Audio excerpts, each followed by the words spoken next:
Greetings, everybody. I hope you are all doing very well on this lovely Wednesday evening. We are, of course, not recording live. We are in the past, speaking to you from the past, and you are still in our future. And welcome to Gaming Materialists. This is Revolution and VarnVlog's monthly discussion of tabletop RPGs, nerd culture, miniature games, and maybe one day we'll even discuss those modern innovations, video games. But that will be for another time. And before I introduce this week's topic, I, of course, have to bring on my regular co-host, my co-pilot, my, I would say sidekick, but I think he would prefer me to call myself, his sidekick. It is the Mad Badger of the left, the one, the only, Djene and Varn. Hey, Djene and Varn, how are you doing today? I'm doing well.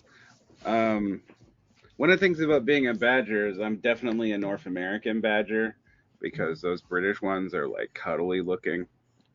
They look cuddly, but they will give your cows TB. So be That's true. aware.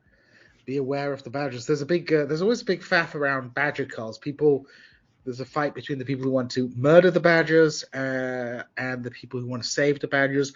Although I did hear good news on that front. There is now a campaign to immunize badgers, which sounds like a worthwhile project and also something that takes a lot of time. Apparently, they have to trick the badgers into cages with peanuts and peanut butter. But that's enough badger talk for the evening because this is Gaming Materialists, not Badger Materialists. And let me introduce the topic for this evening. So, Varn and I have discussed this on and off over the course of the last couple of months. I don't know how many months have we been doing this, Varn? Like Almost 6. almost Maybe more. 6. Maybe more. Yeah. I think like 7 months, 8 months even. Almost a year we've been discussing. We've talked a little bit about the OSR, the old school Renaissance. We had some gentlemen on to discuss the literary influences of the OSR and more generally RPG games. And this week we thought we would discuss the OSR in a little bit more detail and also talk about some of our favorite games to come out of this movement. And for those of you who are not familiar, the OSR, the old school Renaissance, is a terminology that is used to refer to a set of retro clone games that replicate the rule systems of early editions of Dungeons and Dragons. So we are on 5th edition of Dungeons and Dragons, and that is a very streamlined and modern game. But of course, there have been several iterations of Dungeons and Dragons historically. You know what's funny about the 5th edition thing? Yeah? Is that there's more than 5 editions of Dungeons and Dragons. Like there's at least 8.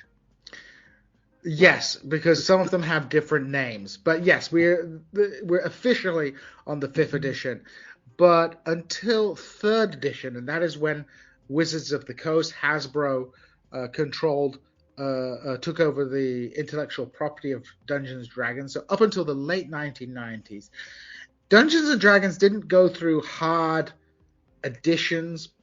It was more of a kind of iterative process of development. You had the original Dungeons and Dragons, you had Basic Edition, you had Expert Edition, you had Advanced Dungeons and Dragons. All of those editions were somewhat compatible with each other, but were also different from each other. It's a gaming sensibility that is quite different from today. Although we're kind of going back to it, I think, honestly. That's a whole different discussion, but right, yes, especially with the way that 5th edition has been so successful. But basically, up until the late 1990s, you had this iterative development of Dungeons and Dragons. And of course, a lot of people today who are playing Dungeons and Dragons come out of that era. And there is, as everybody's well aware, a big nostalgia market. And there's been the creation of a number of clones or very near copies of these earlier editions of Dungeons and Dragons. And the reason you're able to do this is because you can't copyright rules for a game. So we've seen as publishing has become easier, it's become easier to distribute your product. We see the emergence of the old school Renaissance, which is basically games, role-play games based on earlier editions of Dungeons and Dragons. Although that concept of the OSR, the old school Renaissance, flows into including games which are not strictly based on Dungeons and Dragons, but have a kind of old school Dungeons and Dragons sensibility. For example, they're often you have lower hit points, that you're more likely to die. There's a whole host of aesthetics for the game. So the boundaries of what is an old school Renaissance game are somewhat elastic. In the broadest terminology, it refers to a whole industry of independent role-play games that has grown up basically in the last 10, 12 years and has been facilitated by, for example, the emergence of drive-through RPG, which is a major method to distribute these role-play games these days. Many of you listening may be familiar with drive-through RPG, but it's where you can buy older editions of Dungeons and Dragons, as well as games that people create, sort of garage homebrew games, modules, and all those kind of things. So we're going to be talking about that in general, and then we'll get on to some of our favorite games to come out of the OSR. But Varn, could you talk a little bit more in detail, perhaps, about the emergence of the OSR and perhaps some of the key games which triggered this renaissance in independent roleplay games? Yeah, so the OSR was a pretty quick response to the development of 3 and 3.5. But it doesn't really manifest as a publishing industry thing for about 10 years. But I'm going to the beginning. So in about 2004, there was a Dragon's Foot forum for old school revival or old school Renaissance style games. Now at the time, and these just to be clear, these were people who did not like the shift to third edition Dungeons and Dragons. Is that right? Correct? Yeah, these are people who did not like the shift to third edition Dungeons and Dragons. Although it doesn't really happen until 3.5 comes out. So I think that's when there's a big pushback. And when I say big pushback, it's nothing like, say, the pushback to 4th edition D&D. It's still a relatively minor movement. And it's largely in forums. The first thing that starts happening is companies like Goodman Games, Necromancer Games, and Frog God Games start producing modules based off old Judges Guild stuff for 3.5. And then there's a problem, though. Those modules don't work the same way under 3 and 3.5 as they would have for any version of the prior game. It's just not as lethal of a game, for one thing. And troop play, which is the way that Gygax actually designed this for, was not part of the way D&D was really designed from Dragonlance forward. What troop play exactly? So troop play is where you would have multiple competition plays through kind of funhouse dungeon runs. And for those of you who don't know what funhouse dungeon is, it's not a dungeon that needs to make any sense. Like, it's more about puzzles and games and traps. You come back to a base in the city, and you could compete that way, going in and going out. And the primary example is one of the most famous D&D modules, and that's the Keep on the Borderlands, because there's this base city, you go in, you do some things, you come out, etc. When they tried to make games like that for 3.5, they ran into the problem that 3.5 is not designed to be played that way. It's just not designed for that to work. And So, one of the big things is it's not as lethal. There is more game balance actually in 3.5, and increasingly in D&D from that point forward. There's a concern with game balance. Early D&D did not care about game balance. Like it was not a huge part of game design. So you have that. Then you have people start working on clones, and around 2007, the old school reference and index compilation used a loophole in the open gaming license to try to publish the rules compendium of First Ed Advanced Dungeons and Dragons as a kind of source book. All right. This comes out as a book in PDF form in 2006, 2007. It is codified as a 2.0 in 2008, and Lulu, first print-on-demand company, makes it available as a hardcover book. I think it was hardcover, yeah, in 2009. And that's when this really takes off. Just like you said, you have that with the print-on-demand publishing. Then what happens is during the backlash to 4th edition, some people who were still not satisfied with 3.5 or 3.75, aka Pathfinder version 1, jump back into trying to revive 80s style lethality games. And this leads to kind of the infamous Lamentations of the Frowning Princess. It's not the only thing. Around this time, you also see what Mazes and Minotaurs and Labyrinth Lord come out, which are clones of different early versions of D&D. So what you start seeing is like, well, some people don't like First Ed AD&D. Some people like Basic Expert. Some people like Redbox. Some people like Black Box. And so people started cloning the different iterations.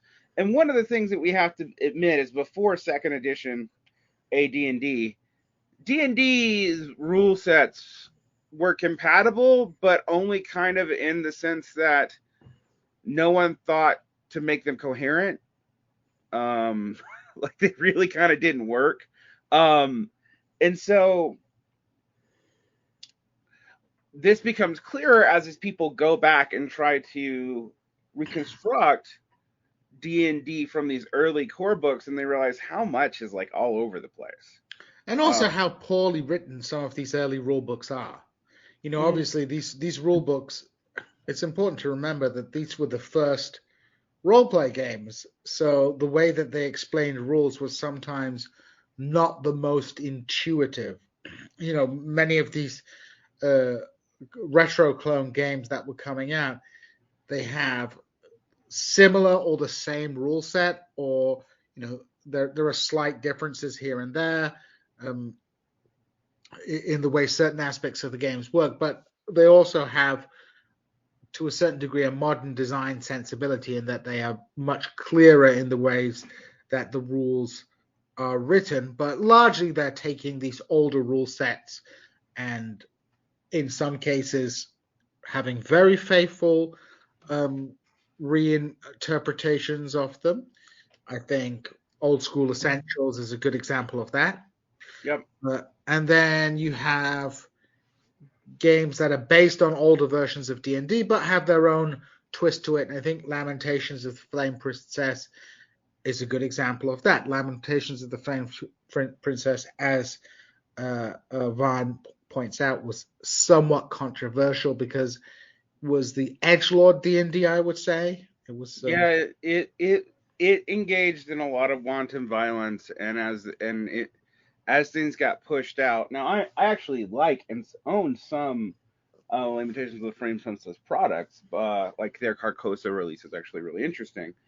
But the deliberate attempt to be adult got kind of ridiculous, and on top of that, one of their main creators, who also had a tie to Wizards, had some sex some sexual assault scandals, which further colored the way Lamentations of the Flame Princess was received, given the amount of violence and up to and including sexual violence that was in the material. And we're not talking about some of that stuff is implied in early D&D, but it was never explicit. Gygax was a pretty faithful Christian, so like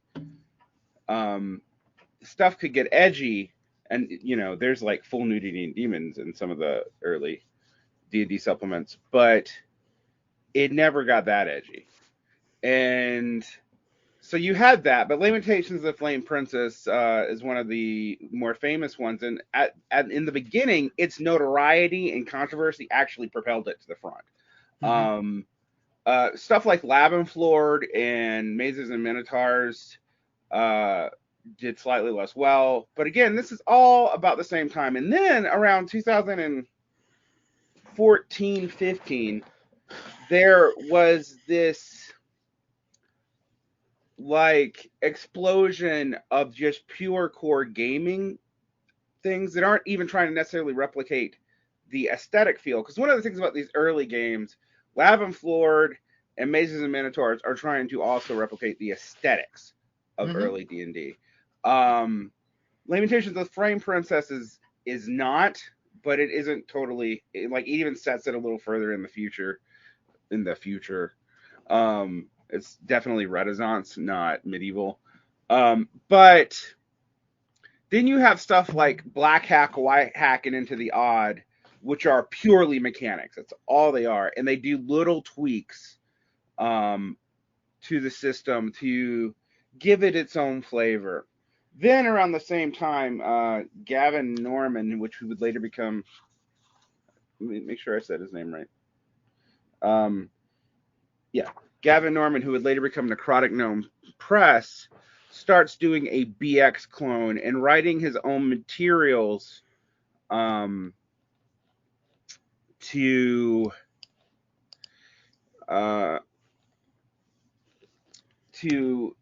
actually bring back the Jack Vance elements of the game. So his first real thing that he publishes is the Vivimancer's Guide, and then the Vivimancer and Necromancer's Compendium for BX rules.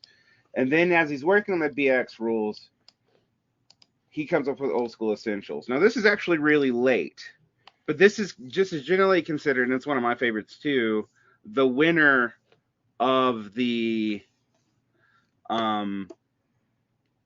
OSR kind of competition between the different base sets. One is BX is a fan favorite. All right. It has a, and for those of you who are only listening, I am actually scrolling on so those people watching can see some of the art style of it. These are very well put together books. They are faithful adaptations of the basics expert version of Dungeons and Dragons, but done in a way that is easy to read. The version which I have is actually not one book, but a collection of books, which makes it easy to share the books out around the playing table. They're A4, not A5, so they're nice and small and carryable. And they have a very specific art style. Again, those of you who are watching, it does have a flavor of that classic D&D art style, but it is very much its own kind of whimsical, magical thing. Definitely in the books, and the book covers are very consistent. What I would say, what's interesting about them is they actually kind of make reference to early D&D art. But what I would say about them is if you actually turn and look through them, they try to include all kinds of different styles of fantasy art to give you the idea that this is not a world. Yeah, this is a system. This is a system. I have the tomes, you have the books. The highly modular nature of these books, though, made them very popular. The other thing they really did, they're not the only people to do it. Lavenflord has also done it now, was to bring back the box set system. Which people like, yeah. Yeah. So, now really the box set for these guys, the other people who started doing box set was actually Dungeon Crawl Classics, but Dungeon Crawl Classics is not technically speaking an OSR. So you had this development. What makes the OSR clones interesting as opposed to even like DCC is that generally they don't come with a world attached at all. Yeah, so it's very much a system. There are worlds attached, like the old school Essentials has Dolmen Wood as a setting, but they really are designed as a universal role play system. And I would say And one of the interesting aspects of this explosion in independent role play games is it's not only Dungeons and Dragons that gets a good retro clone. In 2017, you see the release of Zweihander, which is a clone of the classic Warhammer Fantasy roleplay. Yep. Warhammer Fantasy roleplay first and second edition were very popular. Third edition, which was run by Fantasy Flight, which I have tons of third edition and I really like third edition, but it is a very different game. It's card based, it's a little bit more board gamey. A lot of people didn't like that. So, again, you have these forums, you have these blogs, and you have the compilation. I think it was called Core Hammer. And eventually that becomes Zweihander, which is, again, which I own. Which is a kind of, again, it's a system rather than a world. It's designed kind of to be a universal system. And although I would say now it's becoming a couple of worlds. Like that's the way it's got settings, but it's in the core book. It's very clear that it's like this is if you want to play Game of Thrones, right? If you want to play Witcher, if you want to play any kind of grimdark fantasy, even a historical or magical historical version of a game, that's what it's going for, even though its core is basically as a retro clone of the old Warhammer Fantasy roleplay game, which has come back in a 4th edition. Yeah. And the 4th edition is basically an updated version of 1st and 2nd edition. So I think that has pushed Zweihander to develop its own settings, including an American Civil War. But again, it's a universal system. So we have Dungeons and Dragons clones, we have a Warhammer Fantasy clone, and then of course we have a whole bunch of universal systems which to varying degrees depart from the paradigm of Dungeons and Dragons that keep certain things or develop off. And I think you highlighted it just now, of course, the Necrotic Games Old School Essentials is very much probably one of the most high fidelity reimaginings of classic Dungeons and Dragons. Yeah, and it's also one of the best designed, to be frank. So it's highly faithful to the original, but it fixes all the problems that the original has. I mean, it even gives you it gives you a bunch of options for some of the clear problems, whether or not you're going to use over or under armor class, whether you go back to THAC0 or not. Mm-hmm. For those of you who don't know, THAC0 is the old way that I think actually makes more sense, but is counterintuitive because it's a roll under system. One of the things about this I think has been really fascinating is it's encouraged people to strip down these games from their meta plot. So since the late 80s with D&D and the fiction books, and then particularly we can mention White Wolf, there was in the storyteller games, the storyteller games sold meta plot as much or more than mechanics. And these games don't do that. Now, I think one of the reasons why they don't do that is most of them are not published by corporations. Those who do publish them as part of corporations like Labyrinth Lord, I think of Labyrinth Lord as Frog God, also publish supplements for just regular old D&D as a general rule. Necrotic Gnome's actually the odd people out with that. And that's interesting. And then you started seeing people picking up other elements of old school D&D and developing worlds based off the world platforms of old school D&D. And that's where things like Troika and really Troika really come. Dolmenwood is another one, although Dolmenwood is really kind of its own thing. Really start to come in. You start seeing all these zines, stuff like Rackham's Veil, which is somebody took old school essentials and developed out a whole world setting based off of old, like pre-Raphaelite paintings, and and so there was a lot of innovation using also like coming up with worlds with public sector art, so you didn't have to pay for it, and stuff like that. And while they started on Drive-Thru RPG, what has happened in the last 4 or 5 years is increasingly, for quality control over the books, they are just doing small run, high quality book prints. So that's true and they'll use independent distributors like Exalted Funeral,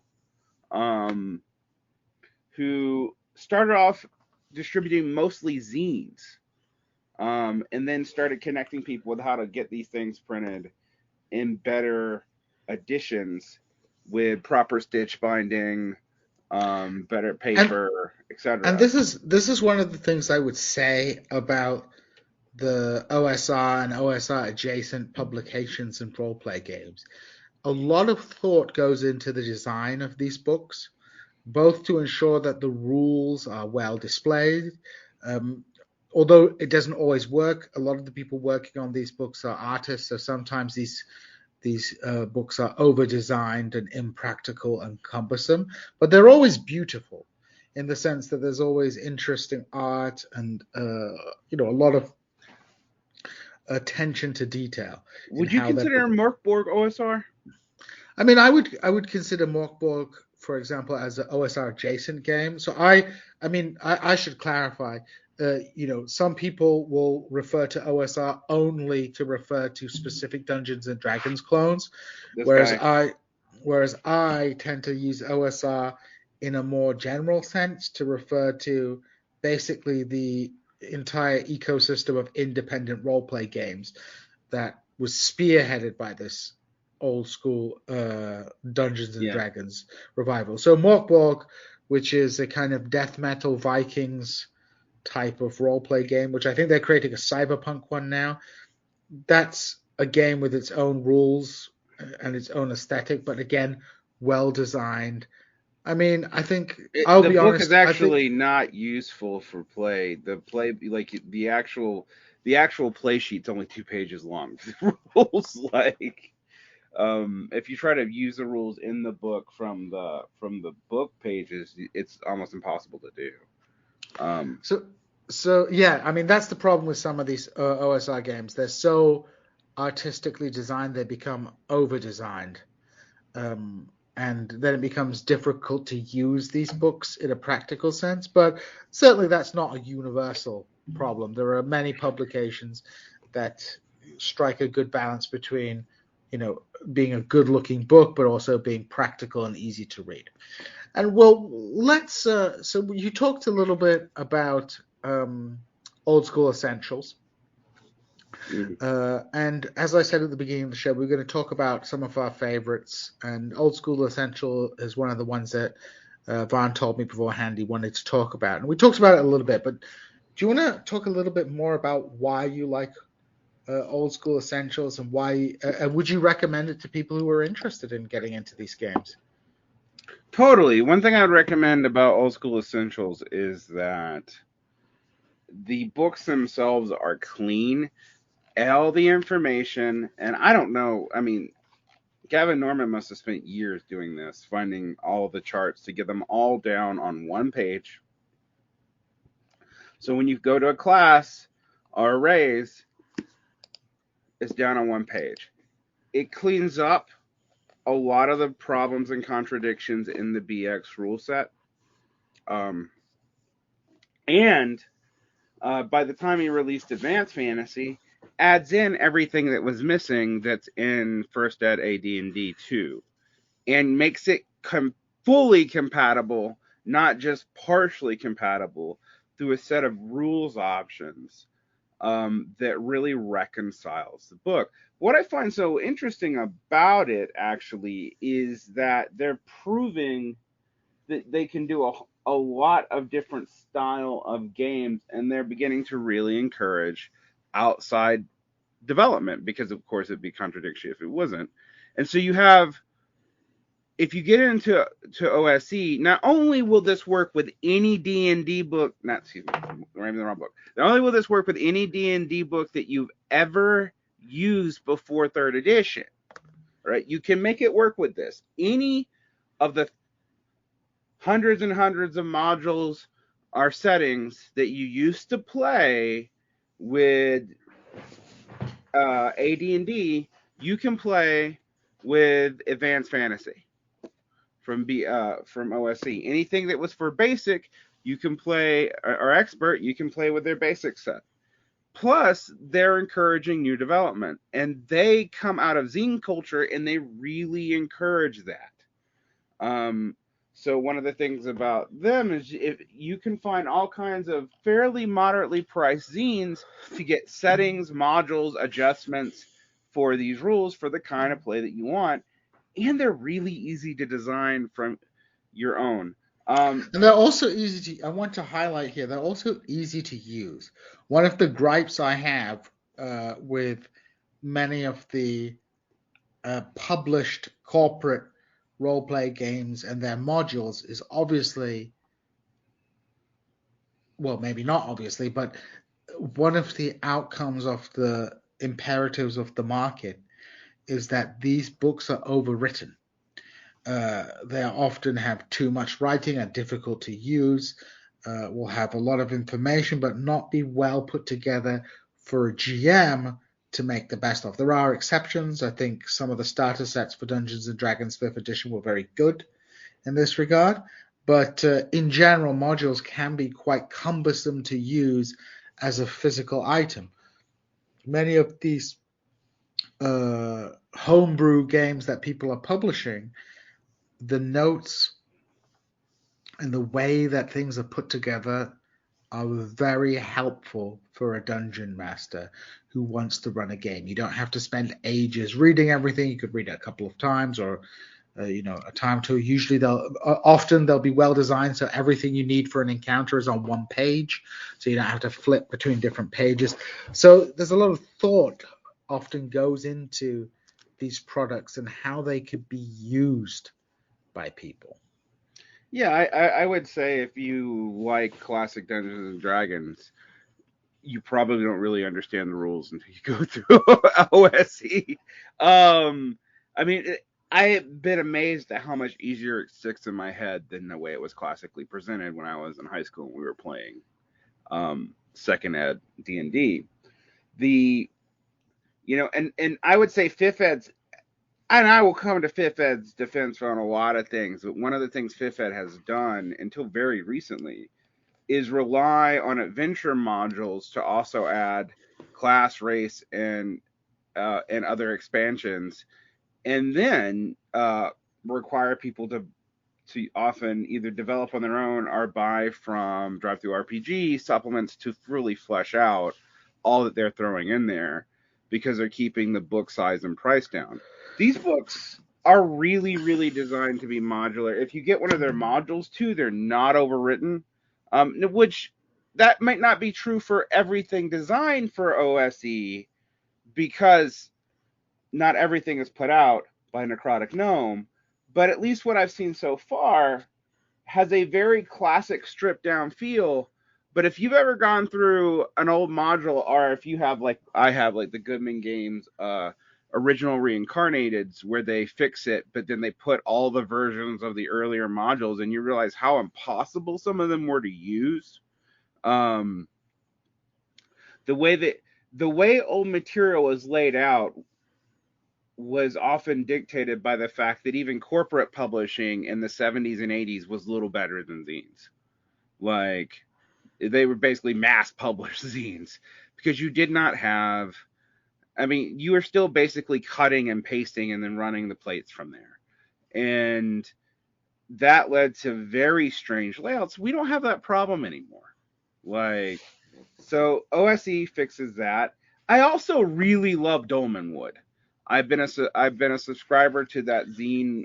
What is Dolmenwood exactly for the audience? Dolmenwood is the world setting that was written by the guy who wrote OSE, and it came out of zines related to this. It is a very fairy tale plus Jack Vance, which is a very strange thing to talk about.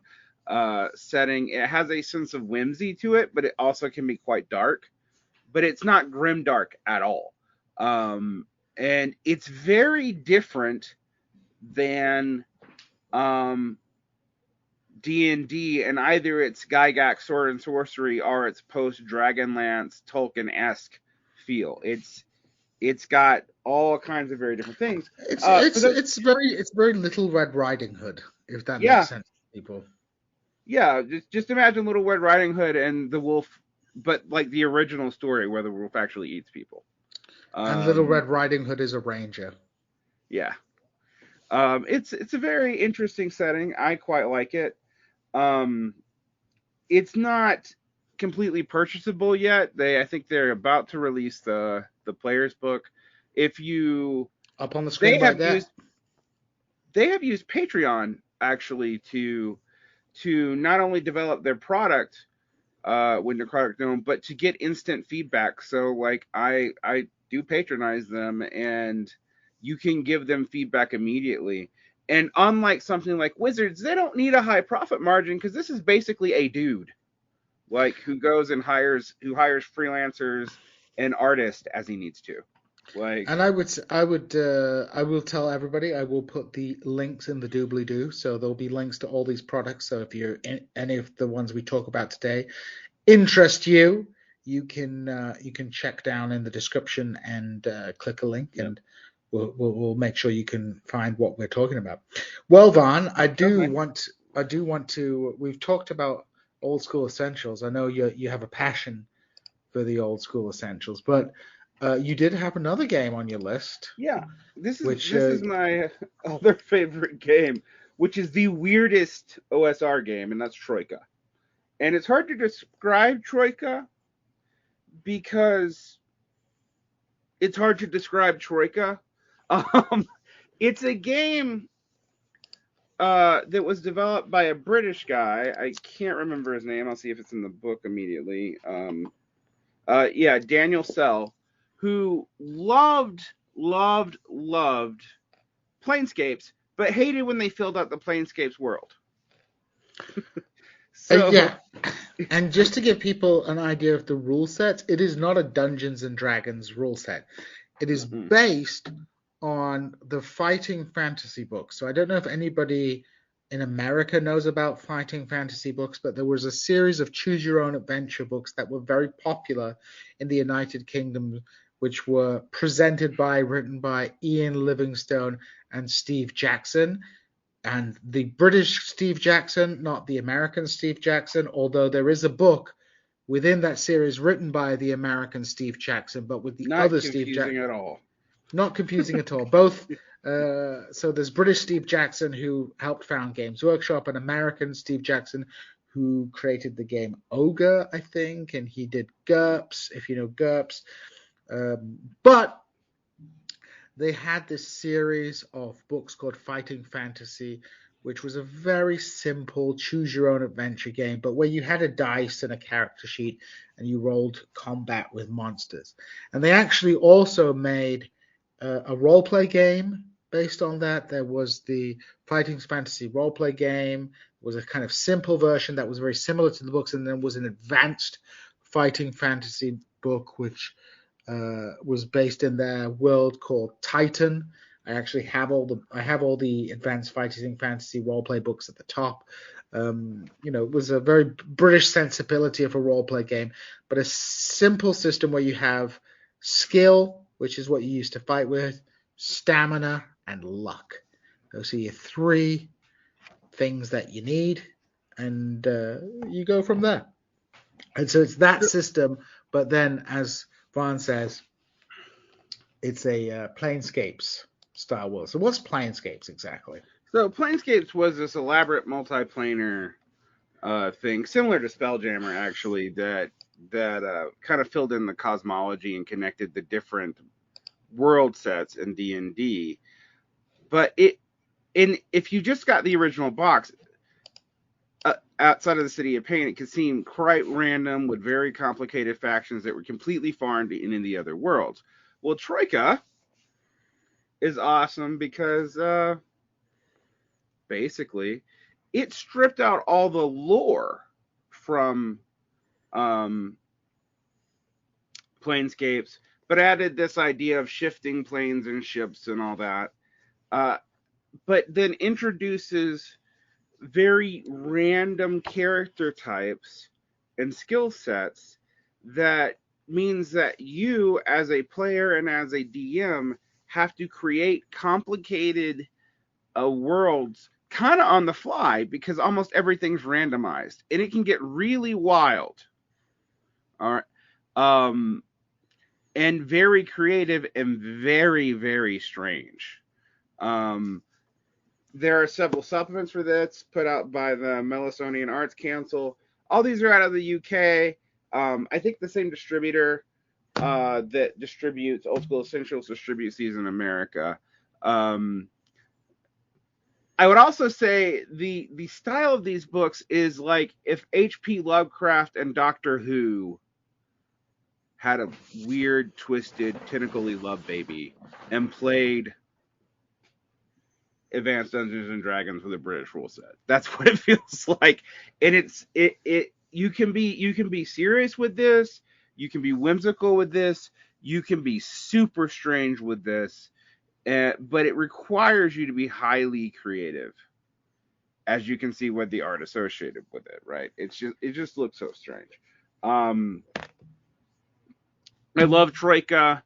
It is a little bit more of a world, but it's also so open that each supplement is basically a completely different set of world inputs you can throw into this thing. It is high fantasy with some elements of sci-fi. It's great. But that ends what I have to do. You'll notice also both these books,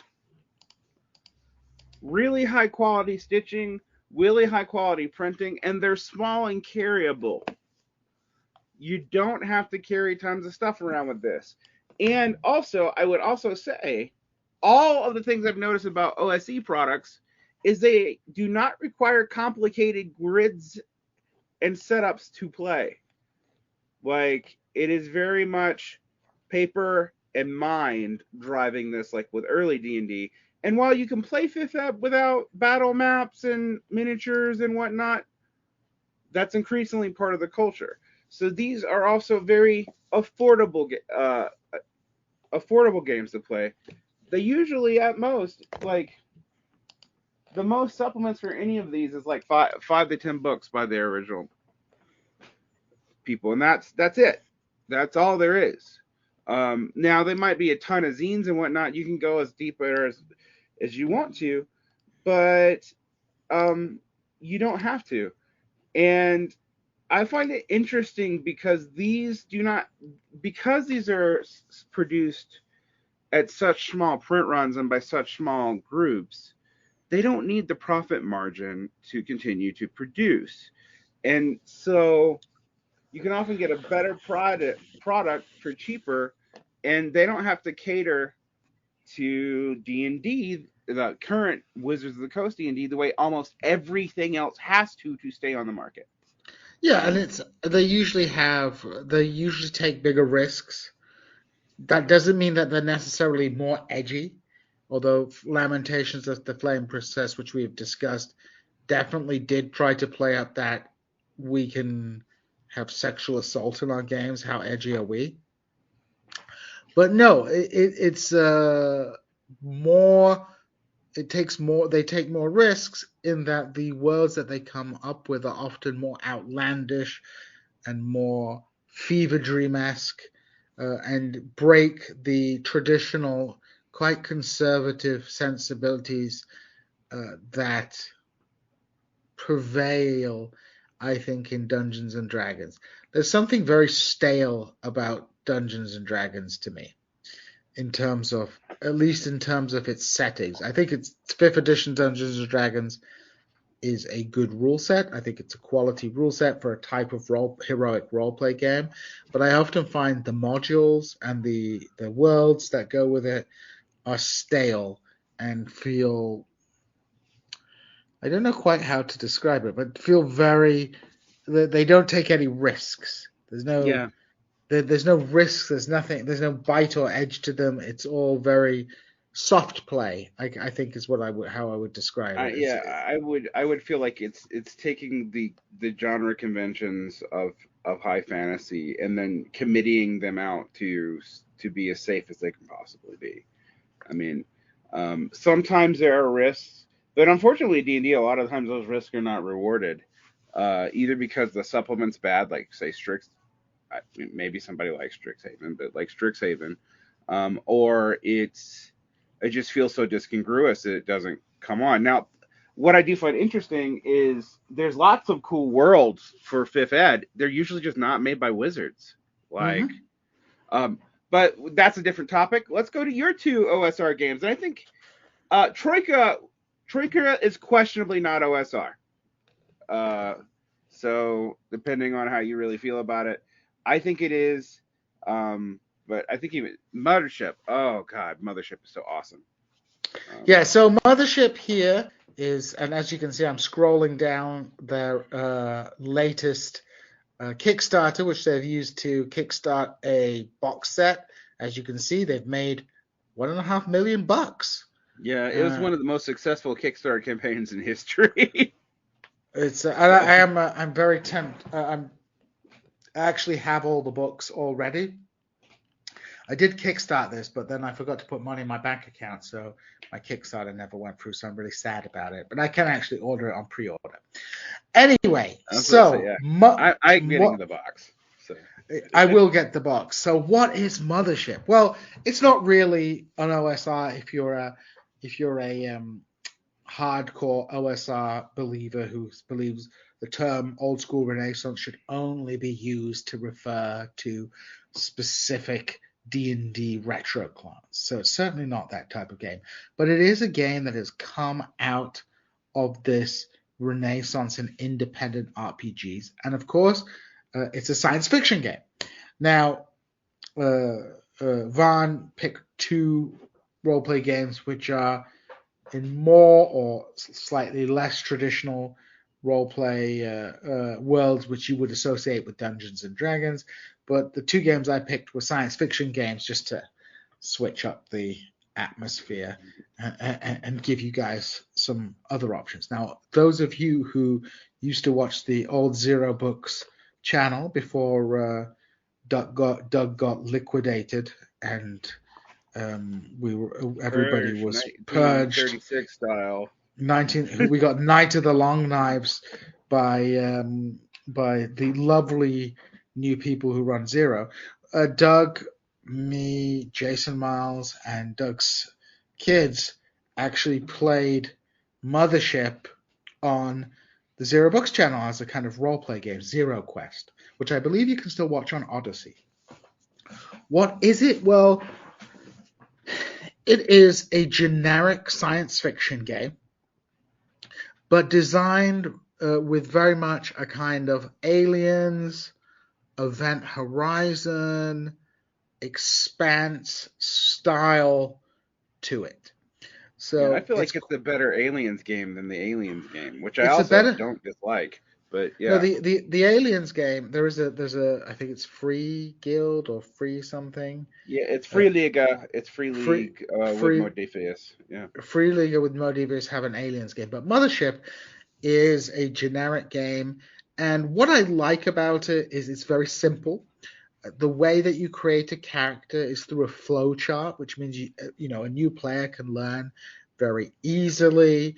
You have 4 basic character types: a marine, a scientist, a teamster, basically a space prole, and an android.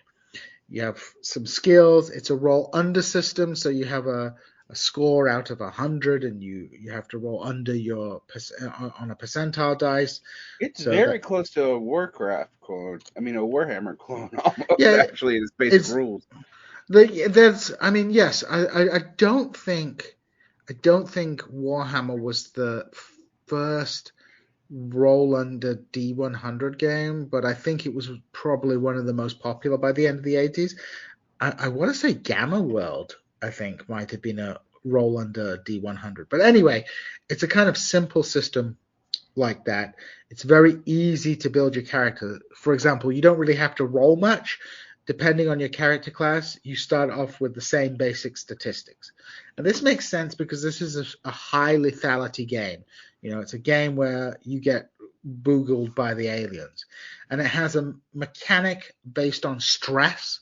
So you gradually build up stress over time, depending on the encounters. And when you get to a certain level of stress and something particularly bad happens, you roll on a dice and something crazy might happen, ranging from you have a psychotic episode and attack your friends, you become paranoid, or you could just drop dead of a heart attack. If you're an android, there's a slightly different table you roll on, but similar kind of things. So it is a game that is very much designed for a kind of spooky in space encounters. And yeah, I really like it as a system because it's easy to learn and it's easy to teach. And I think that's important. People can start playing very quickly. They have some really nice supplements. You can see here they have The Dead Planet, which is a kind of adventure on a mysterious world with a dark power on it, and A Pound of Flesh, which is a space station which has a very well put together set of campaigns for your space station, which you can use as a base of operation. I haven't read Gradient Descent, or I haven't read Another Big Hunt, but I have seen them. I have And then seen there's them. a couple of compendiums of adventures that are coming out, like Hull Breach has like 20 more or something like that. Yeah, so they're And really fun. They're really easy to use. And here, this is the inspirations: Aliens, Super Metroid, Event Horizon, Sunshine, uh, Tetsuro the Iron Man. One of the interesting directions the game has gone in, it very much started off with this alien aesthetic, but there's also a number of the modules have a kind of cyberpunk feel to them as well.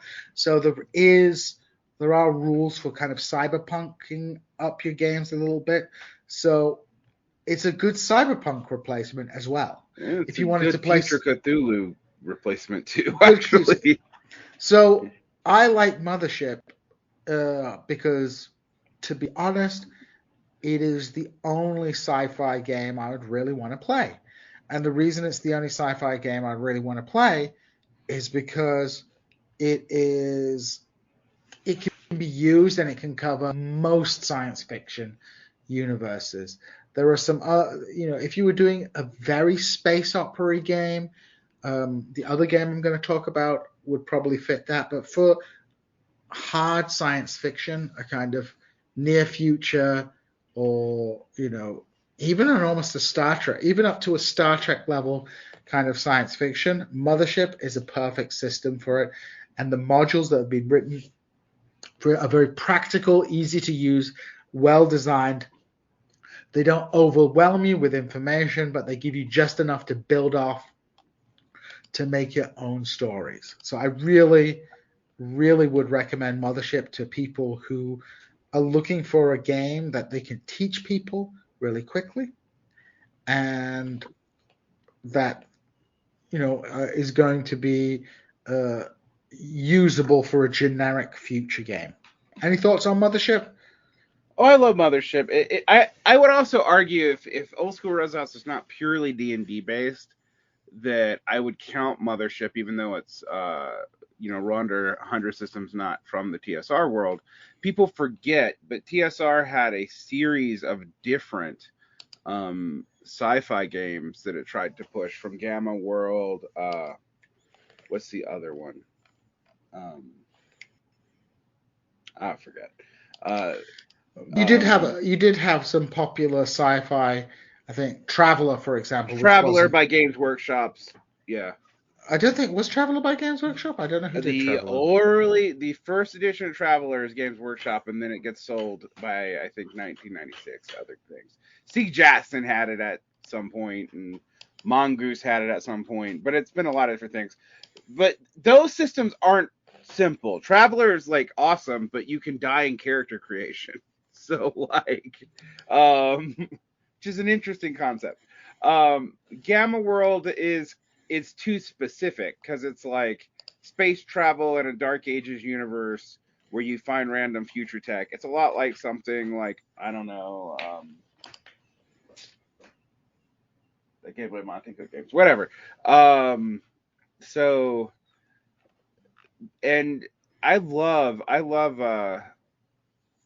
the amount of stuff that's come out for Mothership before it even had an official rule set. Like if you were to go on to any of these zine things, you can find 20 more modules of Dime for it, at least, not unofficially or semi-officially, extra license for it. And that was before they even had their first rule set done, when they're still in beta rules. The other thing about Mothership is you can play it for free. Like, I think the basic rule set is still like pay as you want PDF for the beta. Yeah, you can get the basic PDF, and that's all you really need to begin. So I would say definitely that is a good, simple introductory game for the OSR that I think people who are into science fiction would appreciate. It's very broad. It's very usable. There's a very nice community. I mean, I'm a bit of a lurker, but they have a Discord, which I follow because they have ideas, artwork, things you can use for your game. So, yeah, if you're interested in a science fiction game in the kind of vein of Aliens / Cyberpunk up to maybe a Star Trek style game that is easy to learn and easy to teach, I would say Mothership is where it's at. And that brings me on to the other game I want to talk about. And we only have a little bit of time left, but I did want to talk a little bit about Scum and Villainy. And not Blades in the Dark. Not Blades in the Dark, yeah. I would have talked about Blades in the Dark, but I've actually read the Scum and Villainy book more recently. Okay. As Varn alludes to, there's a game called Blades in the Dark. And again, it's not really an OSR game in the strictest sense of the word. It is its own thing. It's a game set in a world, very specific world, which is it's a kind of steampunk / post-apocalyptic Cthulhu style world. I think the pitch is, what if the bad guys win in the magical war and you go from an idyllic fantasy world to a kind of industrial hell where magic is out of control.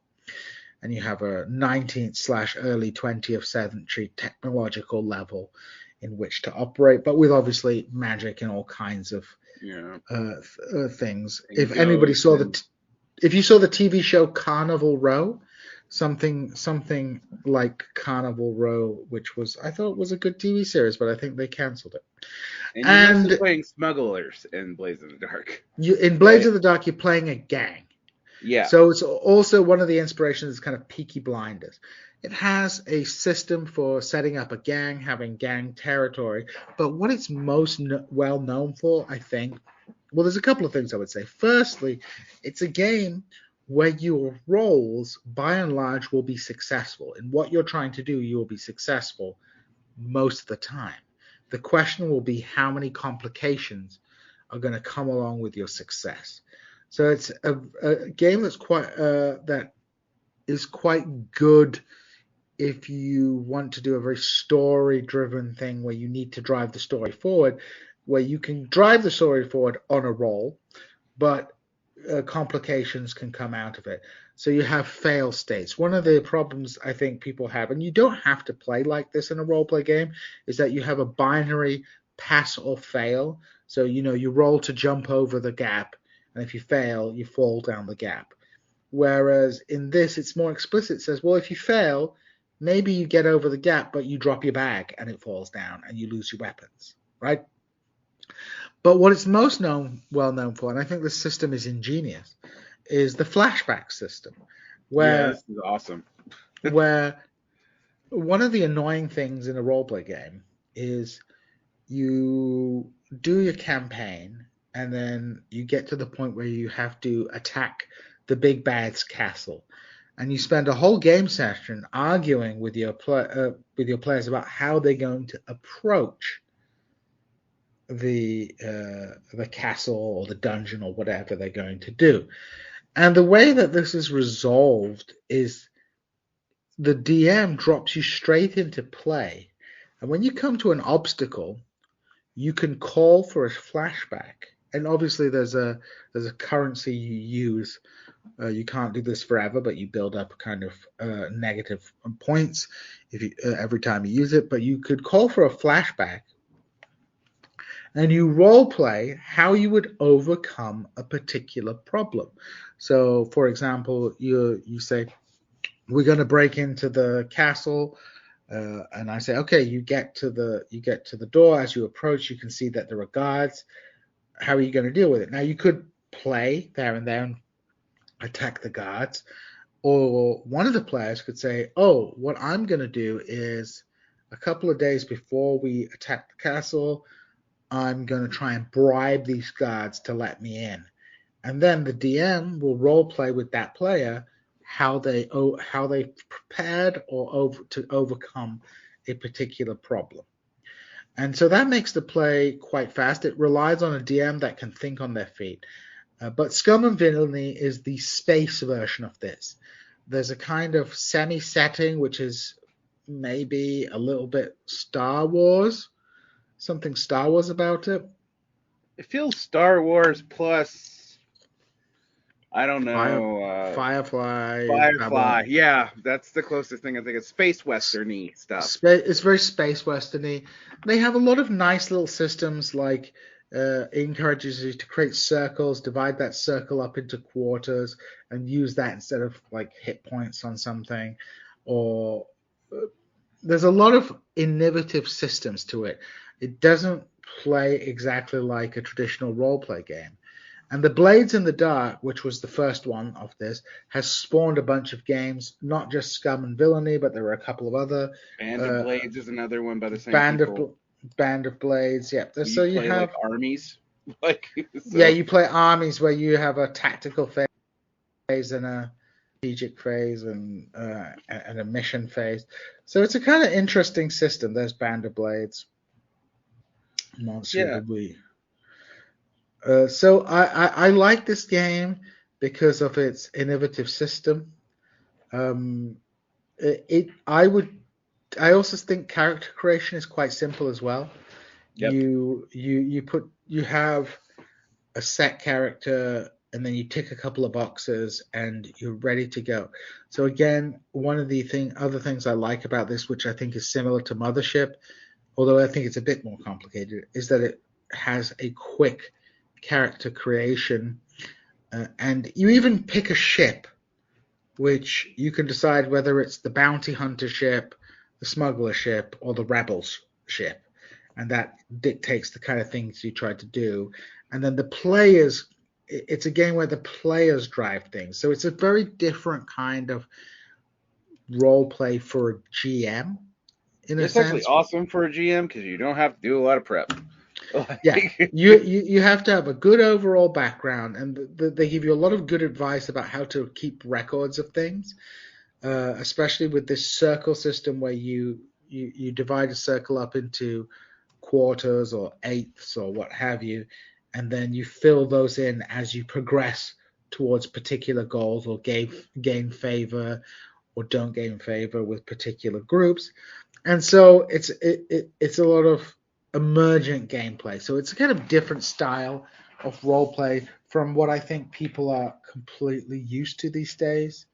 Maybe I'm wrong about that, but I think it's an interesting system, and I would, if you want to play an interesting space opera style game, I would say Scum and Villainy is the game that you probably want to play. Yeah, I love these Forged in the Dark games because they strip the rules down, but then what they add back is really, really innovative in every one of these games. Like they do change the way. Like role playing a small army band is a very interesting thing to do. And before Forged in the Dark, the only role playing game I ever really played that digged into, well, I actually D&D sort of did back when minions mattered a lot more, but when minions and hirelings were more important. But a game like Arch Magica, where you have a whole band that you're effectively playing around one character. But the flashback system is just great because it enables you to deal with things that be super creative, generate a lot of stuff for the GM, have the players be super creative, and they have to really know their character, but also enables you to deal with the fact that you can't encompass everything in character creation. I think the only OSR game that character creation is not easy in that we've mentioned today, and it wasn't one of our favorites, but it's Vihander. Vihander character creation takes forever. But that's basically just like Warhammer. Yeah, I know. And I love Warhammer Fantasy, except for when you make your character. And given that it's really easy to die in Warhammer Fantasy, that's kind of annoying. No doubt about it. No doubt about it. But yes, I mean, I think what I would say about all the games that we've recommended today is that I would say they are simple to set up and simple to teach. Old School Essentials is probably the most difficult because it's based on classic Dungeons and Dragons, but the Troika, very easy game, Mothership, and Scum and Villainy are all games that I would certainly recommend to new role players. I mean, the thing is, jumping into it will be cheaper to get into these games because you can buy one book and you have everything. And It's a lot cheaper than buying all your Dungeons and Dragons books. And I think if you're willing to run a game and you want to run a game, and you have relatively new players, bring one of these games along instead. They're not going to know the difference. I mean, unless they're like dead set on playing a Critical Role game, why not do a sci-fi game? Why not do a Planescape style crazy fantasy game? And I think we'll have to do this again and talk about some other OSR games, Varn. But these would be definitely games I would recommend to people who want to get new role players in and make sure that their new players are not super overwhelmed with a complex process of character creation. And you could just get down. Or a huge meta plot. You don't have either thing. Yeah. Let people enjoy the role play. And then if you want to start doing a big meta plot in a game, you can do that later. But get people into the games. And if people aren't super, I mean, in all the games we mentioned but OSE, if people aren't super into traditional fantasy, they don't have to be. Like, Troika is weird fantasy. Mothership is so variable, you can pretty much do everything from Call of Cthulhu in space to Event Horizon to Solaris to, like, whatever you want to do. If you want to roleplay a movie, you can roleplay a movie. You can do, I mean, with most of these games. And I love the Forged in the Dark games. I remember we were listening to this of, like, we just have to debate whether or not it's OSR. Kind of is because character creation is stripped down. And it's very simple and very inspired by early games. And you guys don't have to feel bad about patronizing most of this stuff because most of these guys are not evil corporate overlords. That's true. Mostly independently published. So I will put links in the doobly-doo for everybody. So if you're interested in checking any of these games out, do check them out. And if you feel inclined to buy one, do buy them because you are sustaining like individual creators. And are most small corporations like Evil Hat, like very small. Yeah, you're not supporting big evil Hasbro. So, Hasbro conquering the world one elf at a time. one elf at a time. But yeah, so we've had a long one today, but I think, well, if you've enjoyed this episode, please leave a comment. Consider supporting This Is Revolution or VarnVlog or both on Patreon. And do leave a comment, actually, because I would love to hear if any of you guys have any games, old school Renaissance games or older games. I had an email the other day suggesting that we might talk about Traveller, although I've never played Traveller, so I don't know. I have made one character in it, and it died in character creation. I actually did the thing that theoretically can happen in Traveller, and it happened to me, and I've never tried it again because I was like, just spent all this time writing this character to die before we even play. Screw that, buddy. Screw that. It's possible, man. Traveller is fascinating, though. It's a very interesting game. Yeah. But we will definitely have to talk about some of our other favorite games when we come up. But I guess, yeah. Go ahead, Varn. I guess I'd like to eventually talk about like what in the indie publishing scene isn't OSR, and like because that's an interesting debate if we include stuff like Forge in the Dark. But yeah, that's it. Well, again, likes, subscribe, leave a comment, leave a nice comment. Don't leave a mean comment, because I'll be sad if you leave a mean comment. Well, you can leave a mean comment on Varn's channel, but not on This Is Revolution. Yeah. And the algorithm doesn't care if you're nice, so if it's real mean, I'll remove it. And we will be back in a month, and hopefully we'll have some guests, and we'll talk about some interesting topics. And as we say on This Is Revolution, we are out.